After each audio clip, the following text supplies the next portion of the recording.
Hi everyone, this is a video to talk about some of the concepts in chapter 1. Not every detail, but some of the key concepts. Um, so the U.S. is one of the largest recipients of foreign direct investment. So foreign direct investment is when another country invests in the US per se. So, for example, if Alibaba, which is a company in China that is similar to Amazon, if they invested in the US, that would be foreign direct investment to the US. Um, so, why do companies want to go international? If you sell a good product and there's demand for it in the US is less than 7% of the world's population. So if you believe that there is demand for the product in other countries, then there is a great chance for you to increase your revenues, increase your profits. Um, and a lot of times companies like Exxon and General Motors, in order for them to be competitive, they need to make sure that they are internationally focused. I like to look at this example. So Mali is a country in sub-Saharan Africa. Their GDP, so all the contributions from government and companies and people in a year is about 1/4 of that of Apple. It's the net income.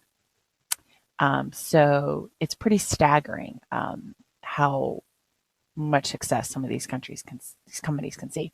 Microsoft, 74% of their sales were from foreign countries in 2014. I mean, I don't even know if Microsoft could survive without their international presence. Emerging markets, we're going to spend a lot of time talking about this in chapter 2, but emerging markets present a lot of really great demand because they're countries that historically had maybe did monopolies or state capitalization, and now they are earning more money and have more disposable income so that they can spend. And they have been a really big source of demand for a lot of these companies. Levels of international marketing: domestic, export, international, and global. Domestic, I like to tell an example of a post office. A post office has to deal with competitors such as FedEx and UPS, but they're in no way have any international commitment. Export marketing, kind of if you had a website and you just sent stuff to other countries. International marketing, you might focus on a country or a region, so you focus on France or you focus on the Western Europe. And then global marketing, you really focus on selling your products in international markets. Ethnocentric orientation, domestic strategies, techniques. Um, International markets are secondary. International marketing plans are developed in-house. Polycentric focuses on importance and uniqueness of each international market.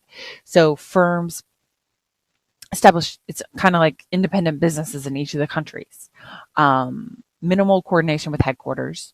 Marketing strategies are specific to each country. So if Ford was selling a car in a foreign country, that it would be just in that country and they would market just to that country. And you really don't get any economies of scale. You definitely could have 2 marketing assistants and 2 marketing managers, and ultimately higher product costs. Regiocentric, companies that share economic, political, or cultural traits as distinct markets. Okay, so divisions are based on location. Regional offices coordinate marketing activities using a region-wide approach. So maybe you would region-wide look at South America or Central America.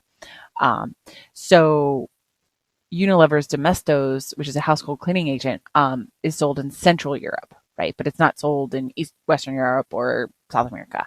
And then Pepsi has an office in Vienna to manage its Eastern European operations. So these are examples of regiocentric orientation.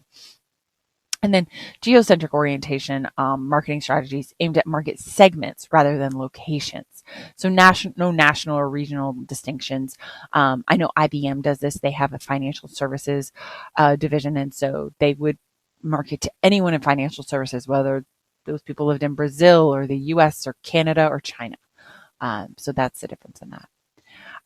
Primary drivers in the business environment: competition, regional, economic, and political integration, technology, All these are really reasons why people are going international. Um, so the product life cycle, intro, growth, maturity, decline. When you get to these two right here, maturity and decline, you see sales, boop, boop, right? Profits, boop, from here. And emerging markets and going international really present a the opposite of that. They represent demand. They represent additional revenue that you can sell. If you can, sell the product, then there's a demand for it in those markets. Obstacles to internationalization, self-reference criterion, reference to your own national, cultural, and home country norms, government barriers. So if you just think of the countries such as Iraq or Russia right now, there's a lot of government barriers, and that might impede you from doing business in that country. And then barriers imposed by international competition as well. That's it for chapter 1. Hope this was helpful.